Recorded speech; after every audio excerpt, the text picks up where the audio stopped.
This program was produced by Now You Know Media.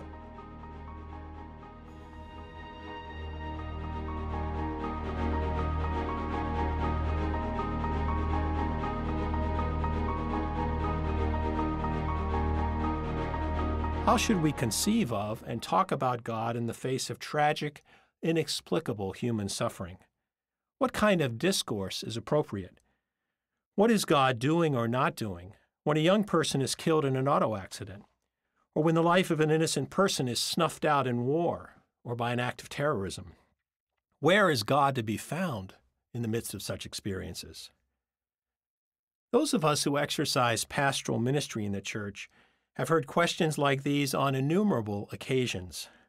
So many pastoral encounters are occasioned by experiences of suffering. It's obvious in our visits to people in hospitals or nursing homes or funeral parlors, but it happens in countless other places too, often when we least expect it. People come to pastoral ministers in order to try to make sense of such experiences, or if not to make sense of them, at least to find a way through them. Wise, experienced ministers are keenly aware that explanation is not the first order of business. In fact, attempts at explanation don't accomplish much of anything, and actually they can do damage to the suffering person. Nevertheless, at some point in our presence to people in their suffering, we do find ourselves talking about God. We engage in some kind of discourse about God, talk that's grounded in deep convictions of faith. At the right moment, people do desire this God talk, even if it's articulated only in the simplest of prayers. In these lectures, we'll explore the ways that significant thinkers in the Judeo-Christian tradition, past and present, have spoken about God in the face of the experience of suffering. We do this not merely to catalog a series of theological viewpoints. Our goal is not simply to be more informed about the ways in which theologians write about this topic.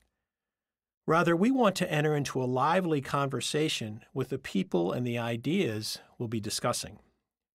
So I invite you to reflect on the theological perspectives that are discussed in these subsequent lectures or topics as part of your own search to discover ways of talking about God and suffering that are both faithful to the tradition and responsive to people's real experience.